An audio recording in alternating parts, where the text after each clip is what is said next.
date is April 12th, 2024. My name is Jacob Stickle. I'm the archival assistant here at Warren County, and I'm here with Don Norman. I'm a Natural Resource Conservationist with Warren County Soil and Water Conservation District. Thanks for coming. We're here for the oral history. You're welcome. And what is your official title? I am Natural Resource Conservationist. When I first started, I was a district technician, and as the role changed, I got the title that I have now. All right. And when and where were you born? I was born actually in Montgomery County. At the time, my family lived in Trotwood. We were there until I was about 3. So then we moved to the Lebanon area, so that really Lebanon and Warren County is all I've ever known as far as residents. Fair enough. I mean, if you've been here since you've been 3. Yeah. Yeah, and that answers the next question, where you've grown up and lived here at past 3. Yeah, I've been in Warren County. I've had, I grew up in the Lebanon area, went to Lebanon schools. When I moved out, I had a residence in Lebanon for a time, then I had a residence in South Lebanon for a time, and then moved to Morrow, where I remain to this day. All right. And what jobs did you have prior to working for Warren County?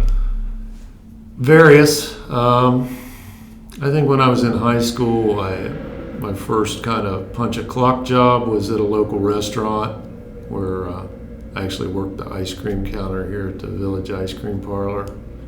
All right. Which is still open. And, I guess before that I did work as kind of a general laborer for a local car dealership. That was even before the restaurant thing. Upon graduation from high school, I didn't do any secondary education. I went straight to work in nursery and landscaping. That went on for 8 or 9 years, and then I kind of got put in contact with, I was ready to do something else, and put in contact with a local carpenter who was in home construction and remodeling. And I worked in that, learned a lot, didn't work in it a great long time, but learned a lot there, but the work it just didn't pay very well at the time. And I was looking to start a family, so that's kind of where the story began here with the county and soil and water conservation. I feel like that happens often, when your people are like, I want something steady, I'm starting a family, let's try it here. Yeah, exactly. And you've always worked with soil and water? Yeah, I started in February of 1991, so 33 years. Been with soil and water conservation. All right. And, yeah. How did you get your start here? Did you get in contact with somebody, or? I got wind that the job was open as district technician with soil and water, and actually I found an ad in the local newspaper and responded to that. And at the time I had a neighbor who was working in partnership with the district, and he kind of encouraged me to go after it, and applied for the job and was accepted. Yeah, it always helps to have somebody in. Yes, absolutely. And where has the district been located through the years? When I started, we were housed in the Thompson building, which wasn't a county-owned building. It was a rented space. And it's up on Columbus Avenue here in Lebanon. Yeah. And you mentioned earlier that it was a federal building? It was a privately owned, basically office rental space. We did, at that time, our partner agency under the United States Department of Agriculture was actually housed with us in our office. I gotcha. Yeah. What were some of your daily tasks and duties? So when I first started, the goal or the focus of my position was assisting mostly agricultural producers with practices on their farm ground, typically erosion control practices in crop fields, as well as livestock management practices. It could be manure management on the farm or heavy use areas like where livestock gather to feed and water. We also worked with pond development for agricultural producers. So the focus was mostly ag at that time, and the county was mostly ag at that time. How's it changed over the years?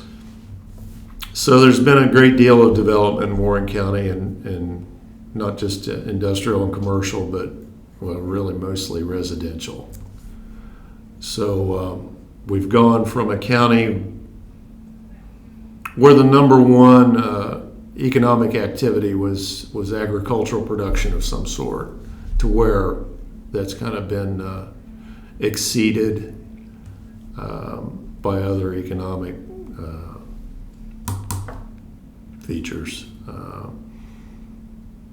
Excuse me, I lost my train of thought here a little bit. But the county has gone from a lot more open space to a lot more residential development. That seems to be a common thread. Yeah, absolutely. And you said you're, prior to this, you mentioned that you started going through the urbanization process out of the first 10 years, right?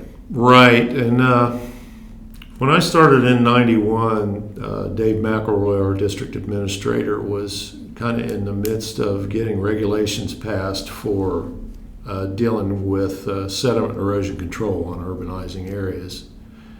And right about the time I started, those regulations were put into effect. And the district, the Soil and Water Conservation District, was the lead agency as far as administrating and enforcing sediment erosion control on urbanizing areas.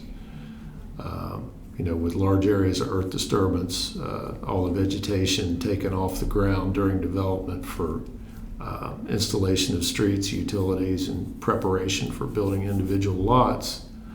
That's a huge risk for sedimentation, lots of soil leaving the site. So our agency was tasked with overseeing that sediment erosion control during construction. So, and really that urbanization, it's kind of gone up and down a little bit, but it's stayed steady.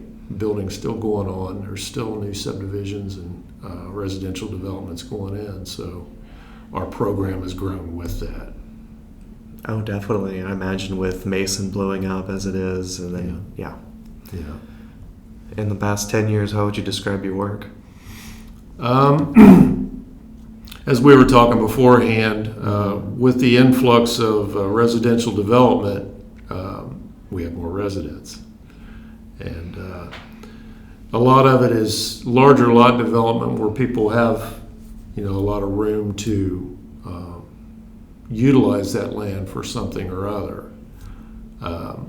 And we do a lot of assistance with, I actually go out on a lot of people with, they have this ground and they're just mowing it and mowing it and mowing it, and they want some options on how to actually utilize it, what to grow on it, how to start garden areas. Maybe they got a wood lot and they're interested in how to manage that. It could be anything. When the phone rings and a resident's on the other end, it could be any natural resource related concern. It could be a drainage problem that they're dealing with, or they have a stream cutting through their property that is experiencing some severe bank erosion. Maybe there's a pond already on the property, or they would like to have a pond. We assist a lot with pond management and pond site investigations. So my position has kind of morphed into a lot of residential assistance. Going from big farms to just 5 acres then, huh? Yeah, Yeah. a lot of times, yeah. What's something that people don't know about your position?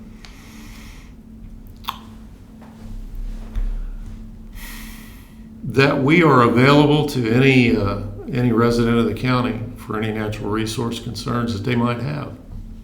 You sure you want to announce that during this interview? Yeah, well, they're going to find us anyway, so might as well get it out there. Keeps your phone ringing then. Absolutely. All right. How often do you interact with the public? Daily. Yeah. What's your favorite outreach event that you've been a part of? Well, the biggest event that we have every year is actually our annual meeting and banquet, where we review our past accomplishments and look forward to future challenges. And the public is invited in, and we have a meal, an order of business, election of possibly new members to the Board of Supervisors. It's kind of a sort of a party atmosphere while also getting business done.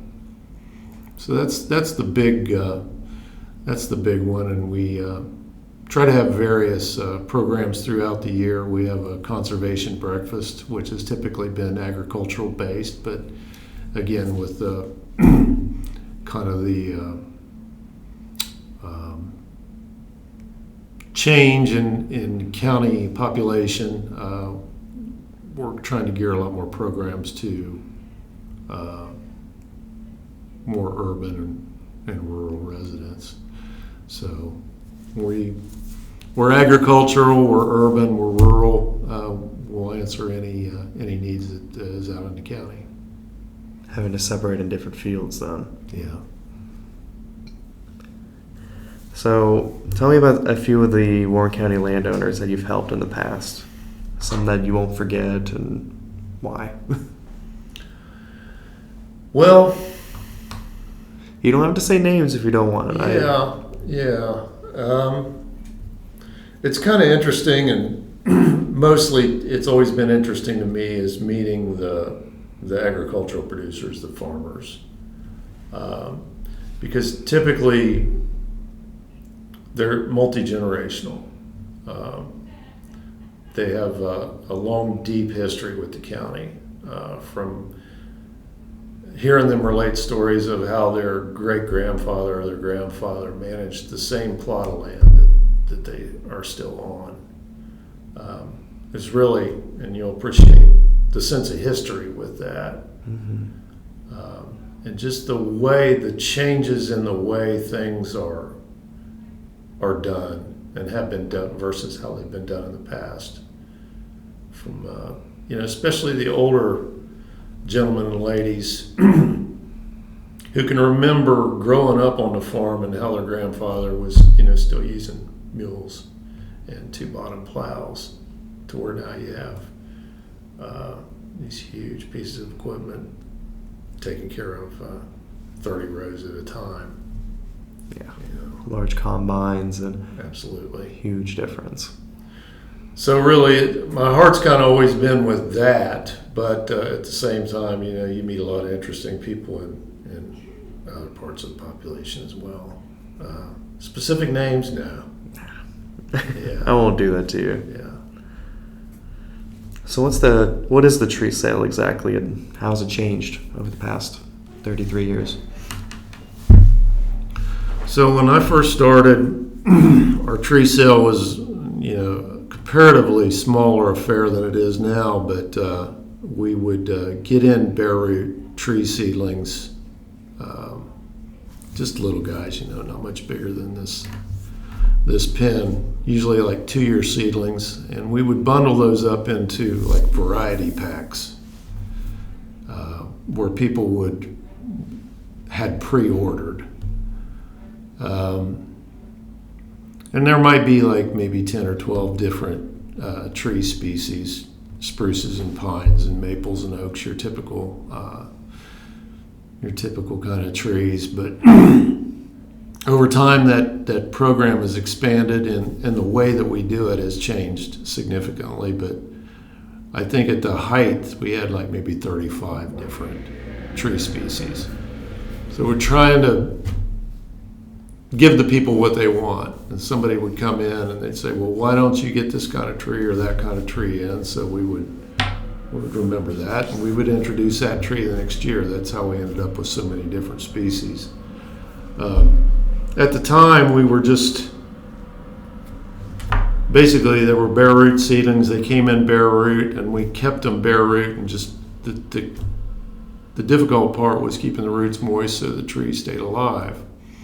So we had different methods of trying to do that over the years, and then we eventually switched to dipping the tree roots into like a gel mixture. Oh. And then putting them in plastic bags. Well, over time we figured out, and we got a great deal of concerns, or possibly even, you might say, complaints about all the plastic usage that we were doing, because it wasn't very environmentally responsible. So in the last couple of years, we've kind of done away with as much of the plastic as possible in our tree sale program and moved to actually holding and keeping the trees in a compost. Oh, rather than like a paper bag. Rather than a plastic bag, which this is, I think, our second or maybe third year of doing it that way, and we've kind of perfected that to where it's really working out well. We don't have all that plastic wastage at the end of the program. So yeah, it's a good thing. Yeah, that would have been a bad look. And I think the trees are happier for it as well. So oh yeah. Yeah. What is your most memorable tree sale story? Well, like I said, they're mostly 2-year seedlings, and I guess maybe the most memorable, and it's happened more than a few times, is people didn't realize what they had purchased. Basically, you can hold 10 trees like this, and maybe they ordered 200, so they're thinking it comes to tree pickup day, I better be prepared to get these 200 trees, and have people come in with a big flatbed trailer to get basically what ended up being a bucket full of trees. Because they were told, hey, will you go pick up my 200 trees? Well, I'm going to be ready for that. Yeah, it was just some farmhand getting ready. Now, this pond clinic, what is it, and what do you find memorable about it? Well, pond clinic is basically, we're a natural resource assistance agency for anybody in the county, and a lot of people either have ponds or have a piece of property that they think they'd like to have a pond on. And there's a need out there for information and assistance. So, from the time I started, preceding when I started, and since then, we've always tried to keep an annual pond clinic on the agenda where individual landowners and residents can come and learn about the many facets of either pond construction or management. And it's usually has typically historically been an outdoor meeting where we'll meet and move around different parts of the county and meet at a pond. It works out better for demonstration purposes. And we'd have like 3 or 4 different presenters or speakers on different topics relating to ponds. And we might get, I think the biggest year I can remember back in the day, we had about 70 people show up. And usually an evening meeting during a weekday, so people could make it after work. And oftentimes we'd have a grill out there and fry up some hot dogs and have some drinks handy. That'll help. Yeah. And cover any questions or concerns that people might have about ponds. Pretty straightforward then. I'm sorry? Pretty straightforward? Yeah. Deal with any crazy questions or anything people... Yeah, it's kind of interesting. We had a lady show up who had a pond on her property, and she didn't like the fact that there was fish in it. And she just wanted a body of water. I guess she just wanted the aesthetics of it. So she wanted to know how to get rid of the fish in her pond. So yeah, we gave her the best advice we could. Of course, the only alternative is basically to make the fish disappear, was to kill them. Yeah. But if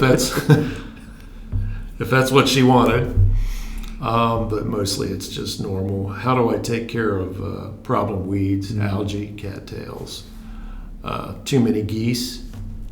Oh, yeah. The Canada geese you can see out on the front pond here in mass. They do make a mess, and they can erode the banks and different things like that. So wildlife management, weed management, how to properly control and keep a fish population for fishing, or just how to keep a healthy pond, how to manage the overflow on it, such as that. Oh yeah, to try to get it the right size. For, Yeah. Do you feel that working with the public has been rewarding? I think so. I generally like dealing with people. People are very interesting. Everybody's unique. Meeting somebody with concerns on their property, you're not just dealing with their property, you're dealing with that person and that personality. So I've always found it interesting to show up, and it's like I don't know, I want to say a police officer or a guy showing up to fix the phone or whatever. The first thing you do is try and size up the person that you're meeting to most effectively give them, what they need. So yeah, people are interesting. Yeah, I think so too. That's why I'm here. So on that, what have been some of the challenges working with people? I'd say maybe sometimes it's expectations you're trying to meet their expectations with your service. But sometimes the expectations are out of line with what you can actually provide. But usually not. Usually I can show up and meet the person, meet the problem, and provide solutions for whatever that problem may be. Maybe could you repeat your question so I can refocus? No problem. I asked what are some of the challenges working with the public? So we do, our office deals with a lot of, and like the weather today or the last few days, we've had a lot of rain, and water tends to go where it wants to go. And that can result in drainage problems and very oftentimes drainage disputes between neighbors residing next to each other, because water starts a place and goes a place. And when there's too much of it, sometimes a guy with a drainage or a flooding problem is looking where the water's coming from and wants to blame that person. Well, he didn't create that water. It's just maybe coming from him, but he didn't create that water. So you spend a lot of time explaining to them the origins of the water, how it's not necessarily, could be, usually not necessarily your upstream neighbor's fault. Right. They're not leaving their hose out there. Right. Just water came from the sky. Yeah. Mm-hmm. So trying to calm tempers, huh? It can be calming tempers a lot, and just trying to explain the situation in a physical sense rather than a personal sense. I feel like that is like what I've heard as anger management, calming tempers. It's doing a lot of listening. Oh yeah, listening would be major. Yeah. Are there any coworkers, managers, or anybody else who had an impact on you, and who would they be? Anybody you want to call out? Sure, yeah. When I first started, my supervisor, my boss, was Dave McElroy, and he had been in the agency for a long time. Came from Northern Ohio, from up around the Cambridge area, and kind of took over the office that I was being hired into. Maybe I want to say 6 or 7 years before I started. Smart guy. Good at what he good at what he did, and he was fair, and it was just a great way to start a job with a boss like that. And I was working mainly with another gentleman, Guy Ashmore, who was also a district technician. Knew his stuff and taught me a lot, was patient, could explain things well. Taught me a lot about, we were talking about dealing with people, taught me a lot about how to relate to people. I was just a young guy, I hadn't had a great deal of public relations experience, so just watching him, learned a lot on how to do that. Soil and Water District is a county agency, but we also worked with a federal agency under the United States Department of Agriculture. And the district conservationist in that position was John Kachenko. And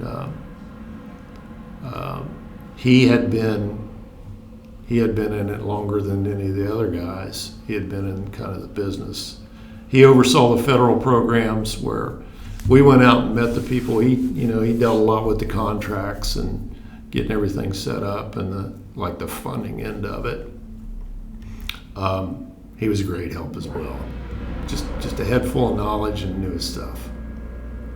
I was glad to see that. Yeah. So what was your favorite part of your job when you started versus now? I wasn't raised in an agricultural family, so getting out on the farms and actually seeing how that way of life was lived was very interesting. Getting out in the great wide open, being out in nature. It was. I was hired at that time. Things have changed a lot in the work world. But at that time, I was able to train on the job. I didn't have any secondary educational experience, no college or anything like that relating to this position. So I was able to kind of learn on the go, get trained up as I did. And I just enjoyed being out on the land. And most of my work at that time was agricultural. So. Mm-hmm. And we talked about how it changed through the years already, too. You did have your experience landscaping, though, if I recall correctly. Did do some landscaping, yeah. So I worked with trees and bushes and kind of had some farm experience in, horticulture rather than agriculture. Fair enough. Yeah. So where has the district's funding been from these years? Been coming from, I should say. So we are a county agency that receives a budget from the county commissioners annually, but we're also, use the word we're quasi-county state. Mm-hmm. When I started, we were actually, like I say, a county agency, but we were under the Department of Natural Resources, State of Ohio, Division of Soil and Water Conservation. So we were county and we were state, as opposed to most of the agencies in this building, they're just county.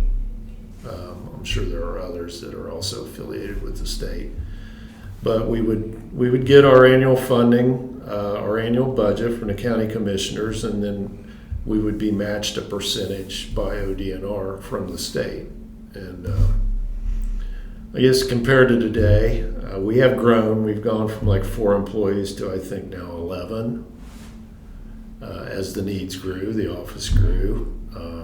Went from, I don't know numbers, but I know when I started, we were on a pretty meager budget. I don't know if it was a couple $100,000 to run the office back then, but and I don't know what it is now, but it's a lot more. I'm not a numbers guy myself. I get it. Yeah, I've never walked a budget through the county commissioner, so I don't know. But it's changed a lot, and we've done like I say, we talked about the urban work, the urbanization of the county. That was a whole new section of our agency that started up. So the funding had to grow with that too. Speaking of funding, do you know what the yearly budget was for the district when you started versus now? I know you just said you don't know numbers, but... No, I do not. I would estimate that it's probably gone up by a multiple of 5 or more, I mean, with the amount of people that's employed now. The amount of people, yeah. When I started, like I say, we partnered with the United States Department of Agriculture. When I started, we were utilizing their vehicles to go out and perform our jobs. The district did not actually even own any vehicles of its own. So now, with 11 people or whatever we have now, we obviously have our own vehicles. So that's changed. So we can get out and get to where we need to go and do what we need to do. All right. And you guys only had 4 people. How big was that office space in it was the Thompson building on Columbus Avenue here in Lebanon. Yeah, it was pretty tight. It was pretty tight. I'm glad to see that change. You can actually have your own vehicles to go out and do your own thing too. Yeah. With the amount of time you travel, I mean, good. What are some of the more memorable projects you remember through the years?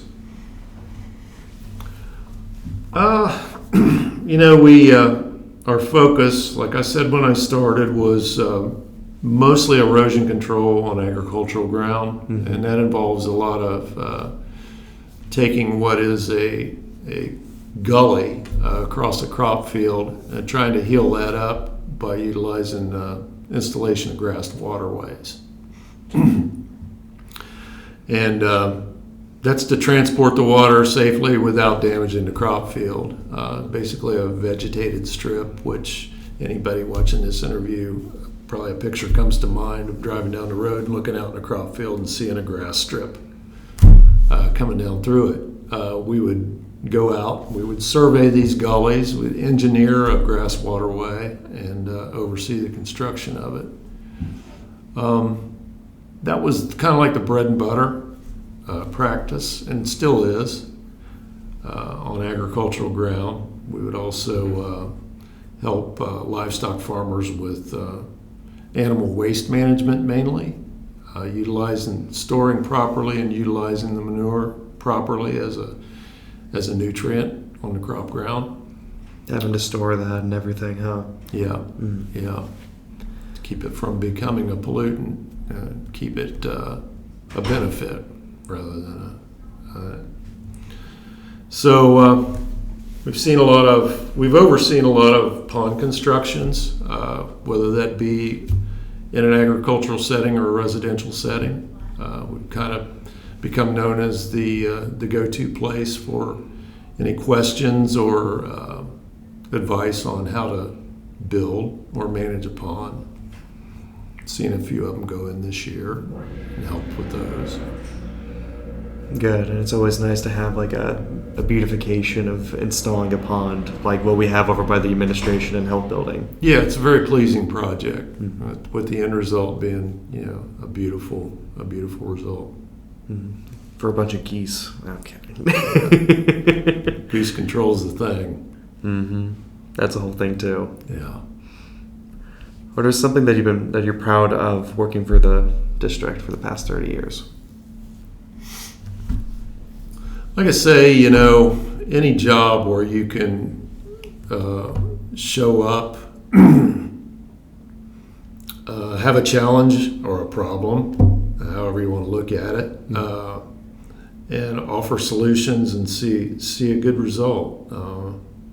Whether it's somebody trying to protect their home from flooding or healing up an erosion problem on a property, it's satisfying when you're able to walk away and the place is better than it was first time you showed up. Definitely. Yeah. Definitely. What was the big hurdle that the district had 30 years ago, and what is the big hurdle now? Well, 30 years ago, the county's changed a lot. The Warren County was predominantly agricultural. There was a lot more open space, more land dedicated to the production of crops and livestock. But at the time I started, there was already a pretty good rate of development underway. I say development, residential, commercial, even industrial. There's large areas of industrial areas that didn't exist 30 years ago, like down in the southwest corner of Lebanon where they've annexed a bunch of ground. There's a lot of industrial ground down there. Oh, yeah. Yeah, it's been a really popular place for people who weren't born and grew up here to come here because it's a beautiful county with that kind of open feel to it. A lot of agricultural and wooded ground. But, at the same time, the thing that draws people here also destroys what they're coming after. So it's kind of a good and bad thing, It's still a beautiful county. There's still a lot of open space, but there's still a lot of ground just disappearing under streets and houses, and that's the normal course of life, but it's not easy to watch, especially when you grew up in a place that was just so beautiful and so wide open. Right. You would think you would want to share it, but sharing involves. Can we pull it back and slow it down a little bit? Right. And you're up against economic factors that are at play, and if people just want to be here, you can't tell them no, you can't come. Yeah, it is what it is. Yeah. Do you deal much with the enforcement of people coming in here, and then you have to? Yeah, we're largely a technical assistance agency where people come in contact with us voluntarily. They have a need and they find out that we might be able to fill it. So, but there is one aspect of our agency that is regulatory, and that's we're talking about the development of the county. When you take a farm and you're converting it into residential, commercial, industrial, the first thing they need to do is change the shape of the land, and that means bringing in bulldozers and stripping all the trees and vegetation, which opens the land up to potential for a lot of sediment leaving the site when a rainstorm hits. So there's a problem of controlling that during construction before anything is revegetated or paved. So back in the 90s, I want to say early 90s, the sediment erosion control regulations of Warren County were put into effect. And we were the agency that introduced those and was tasked with the enforcement of it. So when an area is being developed, we are the enforcement agency to make sure that all sediment erosion control practices are properly put into place and that timely revegetation occurs as soon as possible during the process of developing that ground. So, silt fences are a very obvious thing that people will notice on a construction site, the black plastic fencing that you put across the slope to slow the water down so the sediment can settle out before it leaves. Right. A lot of temporary sediment basins is another practice that's typically used. Little things like when the concrete trucks rinse out, we make sure that the concrete washout areas are in place so they're not just dumping their stuff anywhere where it can't be cleaned up properly. And again, getting the site revegetated as quickly as possible so that's not put off and the ground is left bare as short a time as possible. Yeah, makes sense to me. Yeah. What are some of the highlights of your time here at Warren County?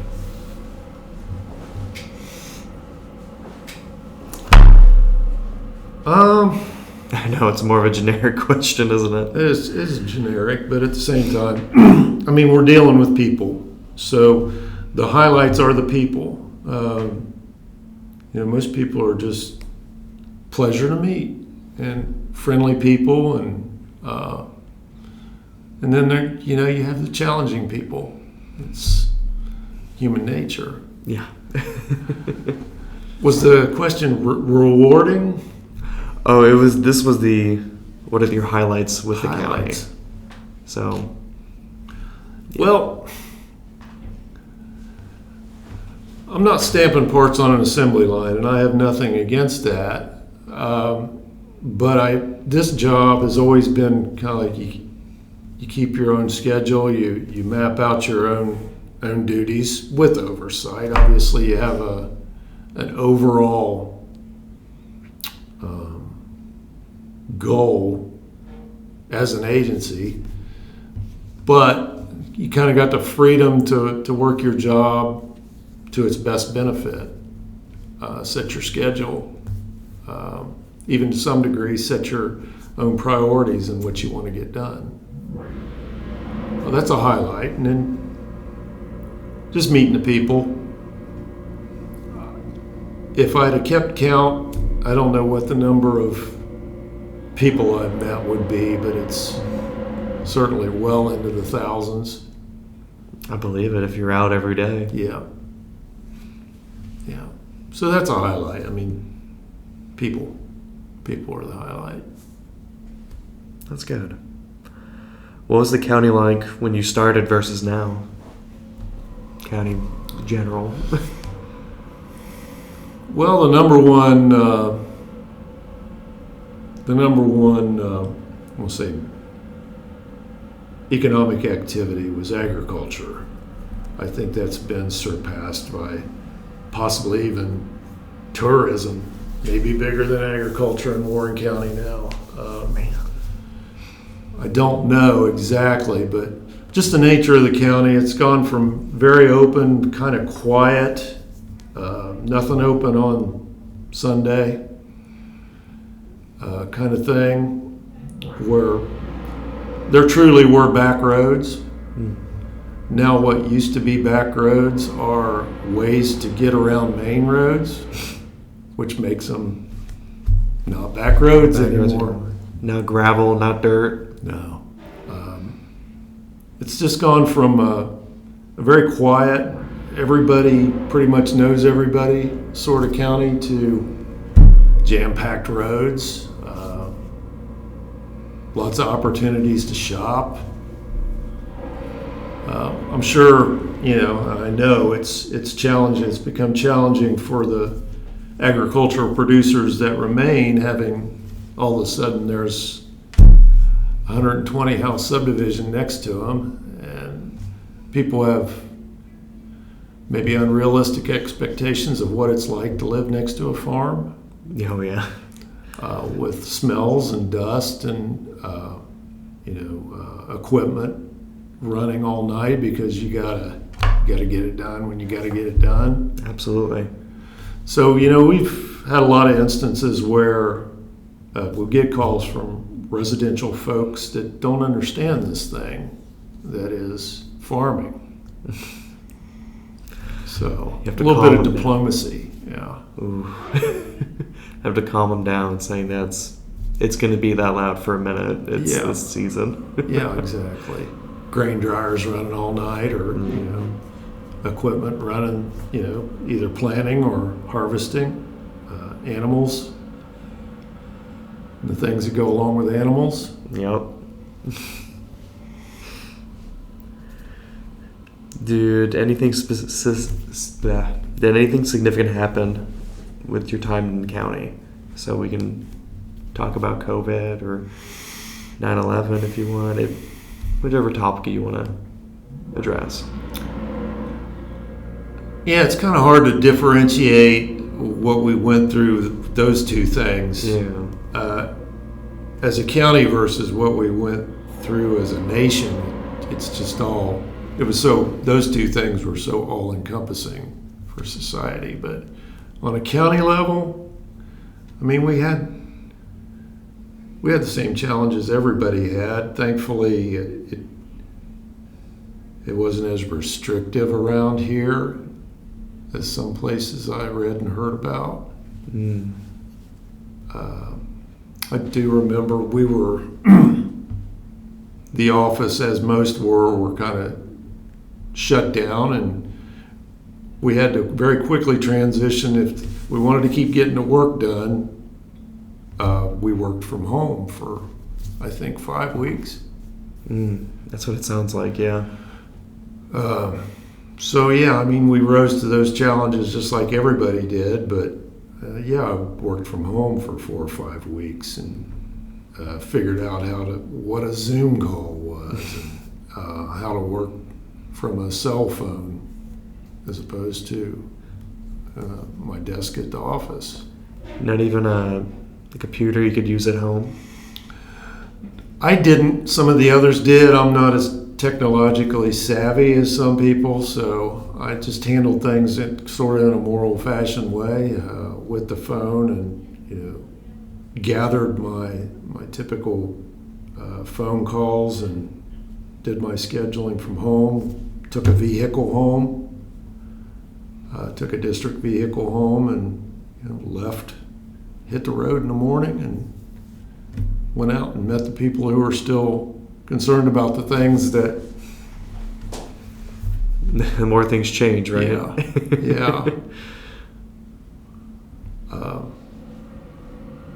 9/11, just, I don't know.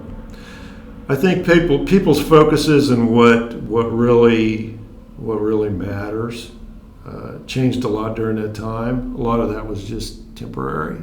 People went back to whatever they were before. Mm-hmm. But all came back around. yeah. I gotcha. What are some of the most important things you've learned working for Warren County?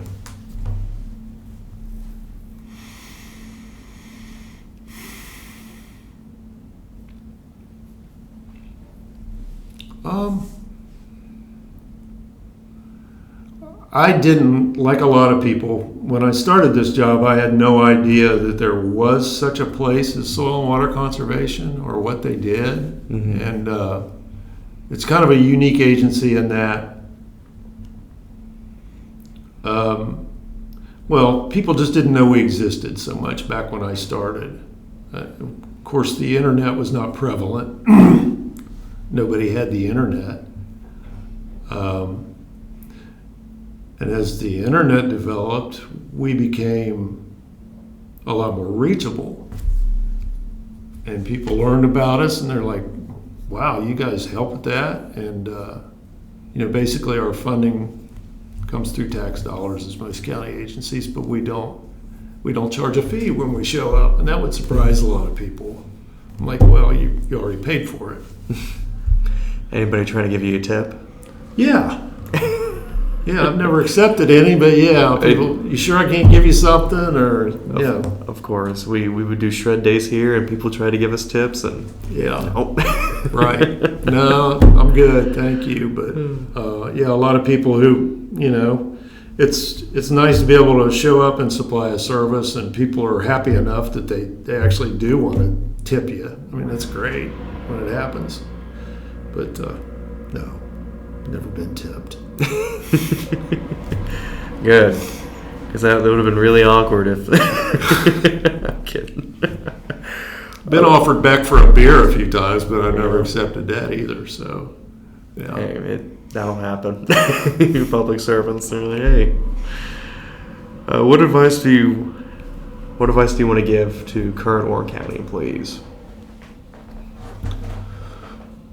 That's so dependent on what your actual duties are, what county office you're working for, but I just do your best to cultivate patience with the public and hone your listening skills. If people got stuff to say, hear them out. We are, quote unquote, a public service agency, so you're there for the public to provide a service, and just do your best to hear them out and give them what they need. Yeah, that's what we can do. That's what we're here for. Yeah. What do you try to instill or teach new staff members that is important to success, but not necessarily something found in books or anything technical? It's kind of continuation of the last question in a way. Have patience. I mean, people are people. Some of them are challenging. Some of them are open and warm and friendly. Occasionally you'll run across one that is just downright confrontational. Keep your cool. That's good advice. Yeah. Again, realize that you're there, you're dealing with a taxpayer, you're there on their dime. Mm-hmm. Respect that. Yeah. Anything else you want to share?